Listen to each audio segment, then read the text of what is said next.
भारत के साथियों, इस ज्ञान चर्चा में आप लोगों का स्वागत है।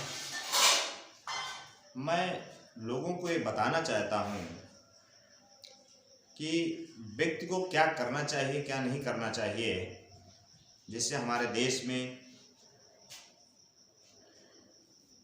लोगों में भाईचारा बढ़े, लोगों में आपसी सहमति बने, लोगों में अच्छे संस्कार पनपे, लोग अच्छी एक ज़िंदगी जिएं।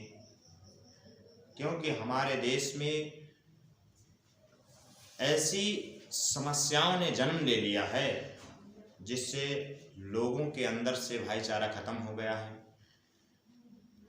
सांप्रदायिकता बढ़ गई है, जातिवाद बढ़ा है, धर्म के नशे में लोगों ने मानवता को खो दिया है। इससे तमाम प्रकार की समस्याओं ने जन्म ले लिया है। उद्योगपतियों ने पूरे विश्व पर कब्जा कर रखा है, जबकि पूरी दुनिया के हर जीव को पता है, मनुष्य को भी पता है कि इस प्रकृति ने जिसको जन्म दिया है वो एक न एक दिन समाप्त हो जाएगा, यानी कि मृत्यु निश्चित है। फिर भी ये मनुष्य हवस का भूखा आपसी भाईचारे को नष्ट कर रहा है।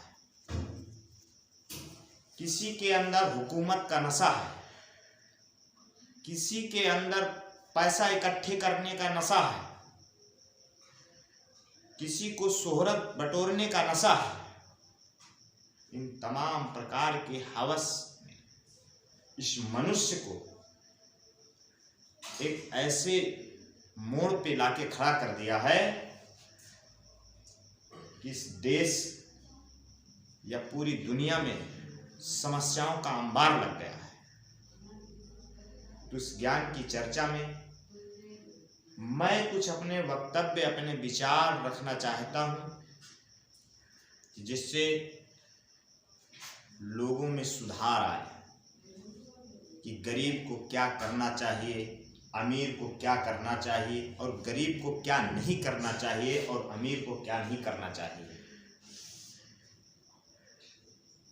तो मैं ये कहना चाहता हूँ सर्वप्रथम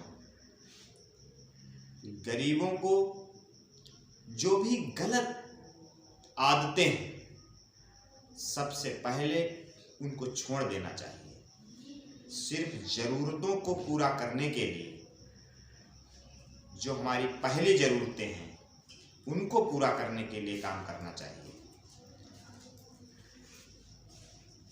हम अपने बच्चों के भविष्य के लिए चिंता ना करते हुए जितना भी गरीब है, गांजा पीता है, दारू पीता है, भांग खाता है, सिगरेट पीता है, इन सारे दुर्व्यसनों को त्याग देना चाहिए। अपने अंदर एक अच्छे संस्कारों से, अच्छे लोगों से संपर्क में उसे जाना चाहिए। इन सारी विसंगतियों को छोड़ने की जरूरत है उन गरीब लोगों को। और अमीरों को मैं एक सुझाव देना चाहता हूं कि इस अकूत संपदा को इकट्ठा करके आप भी कुछ नहीं कर पाएंगे, इसलिए इस संपदा को चलाया जाता है। जिससे हमने उस संपदा को इकट्ठा कर लिया, जिन लोगों की वो जरूरत थी वहां तक नहीं पहुंच पाई, जिससे तमाम लोग भूखे मर गए। किसी ने कपड़ों का अंबार लगा लिया है और किसी के पास वस्त्र नहीं, ठंड के मारे मरे जा रहे हैं। तो इस प्रकार से अनियमितता होने से हमारे आपसी मानव समाज में विसंगतियां खड़ी हो गई। तो उन विसंगतियों को दूर करने के लिए हमें एक उज्जवल भविष्य बनाने के लिए काम करने की जरूरत है। मैं अपनी बात को इस एपिसोड में यहाँ तक पहुँचाया। आगे की चर्चा हम दूसरे एपिसोड में बताएंगे।